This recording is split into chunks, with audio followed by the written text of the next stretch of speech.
Assalamualaikum warahmatullahi wabarakatuh. Perkenalkan, nama saya Denny Saputra dengan NIM PO 7120021026. Baiklah, saya akan mempresentasikan PPT dari saya yang berjudul Sistem Reproduksi Pria. Komponen sistem reproduksi pria. 1. Alat reproduksi dalam testis. 2. Saluran dan kelenjar pelengkap atau kelenjar aksesori, pasa eperensia atau ductus efferens, epididymis, vas deferens, canalis inguinalis, uretra penis. 3. Alat kelamin luar, penis, skrotum. Alat reproduksi dalam. 1. Testis. Jumlah sepasang, ukuran sebesar telur burung merpati, terletak dalam skrotum. Testis menggantung sampai bagian anterior dinding abdomen. Embryogenesis sampai testis dalam rongga tubuh. Sebelum janin dilahirkan, testis akan turun dalam rongga skrotum. 90% tersusun atas tubulus seminiferus. Tubulus seminiferus terdiri atas sel vitel yang akan mengadakan pembelahan mitosis dan meiosis menjadi spermatozoa. Spermatogenesis dimulai dari usia 13 tahun sampai berlangsung seumur hidup.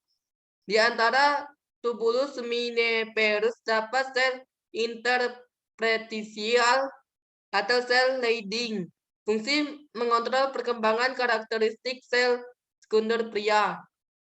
Saluran dan kelenjar aksesori. Dari testis keluar saluran pendek disebut pasa eperensia, ductus efferens yang menyalurkan sperma ke dalam epididymis.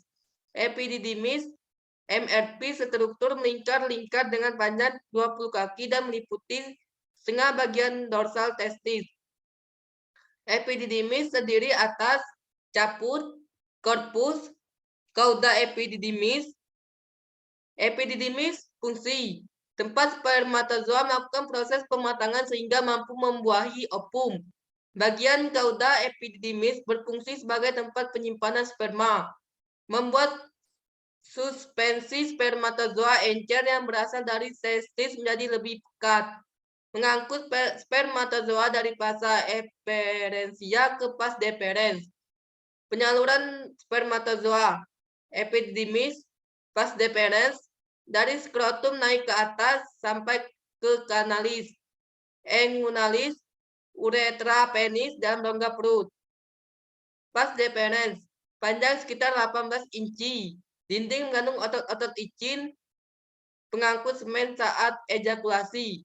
Sebelum masuk ke uretra, vas deferens bergabung dengan saluran ekskresi vesikula seminalis dan membentuk ductus ejakulasi berlanjut ke uretra.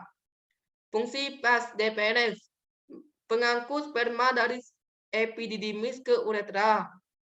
Canalis inguinalis, fungsi uretra penis, pengangkut spermatozoa dari vas deferens ke penis. Pengangkut urin. Kelenjar dalam saluran spermatozoa yaitu kelenjar vesikula seminalis, kelenjar prostat, kelenjar Cooper atau kelenjar bulbo-uretralis, kelenjar Litri, uretra penis. Kelenjar tersebut menghasilkan cairan semen atau plasma semen atau air mani. Fungsi cairan plasma semen memungkinkan spermatozoa bergerak aktif, membuat spermatozoa dapat hidup dalam waktu tertentu sebagai medium spermatozoa, sebagai buffer dalam melindungi spermatozoa dari lingkungan asam saluran reproduksi wanita. Alat kelamin luar, penis, fungsi sebagai alat untuk kopulasi atau koitus atau bersetubuh, meletakkan semen ke dalam saluran reproduksi wanita, sebagai alat untuk pengeluaran urin, terdiri dari akar, badan, dan ujung bebas yang berakhir pada gland penis. Badan penis terdiri atas korpus capenosum dan korpus pegiosum. Penis. Kedua korpus tersebut bersifat seperti spons, terbagi atas rongga-rongga seperti kapiler yang sangat membesar dan bersambung dengan penis. Ereksi penis disebabkan pembesaran rongga-rongga ini oleh darah yang terkumpul. Kulit pembungkis gland penis prepucium circumsisi. Skrotum. Kantong pembungkus testis tersusun oleh kulit dan jaringan subkutan yang tidak mengundang lemak. Fungsi.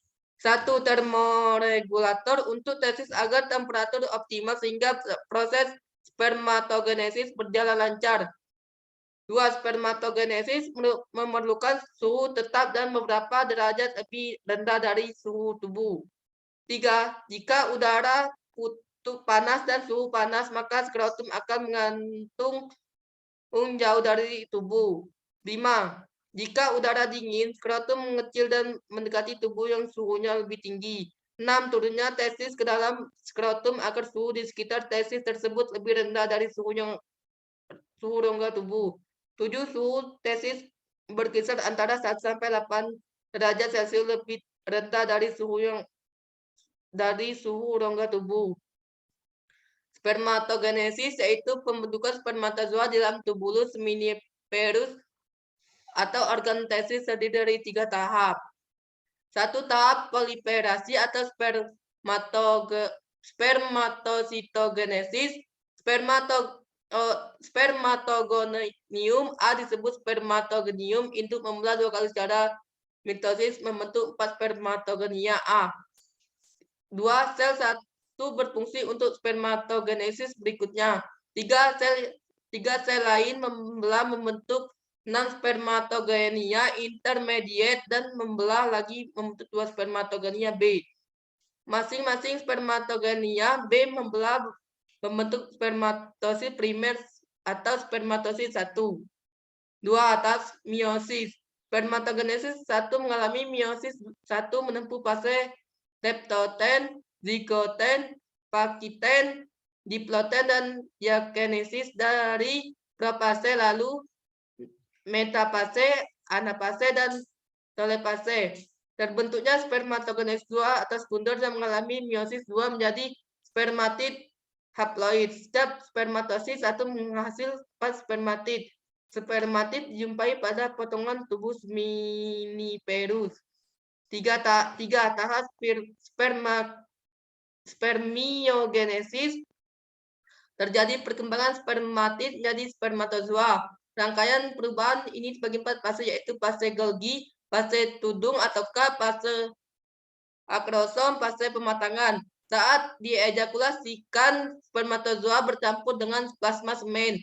Campuran spermatozoa dengan plasma semen disebut semen.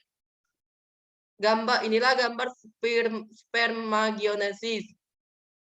Terima kasih. Wassalamualaikum warahmatullahi wabarakatuh.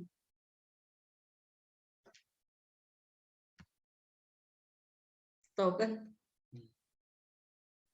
Oh, nunggu. Kau kan?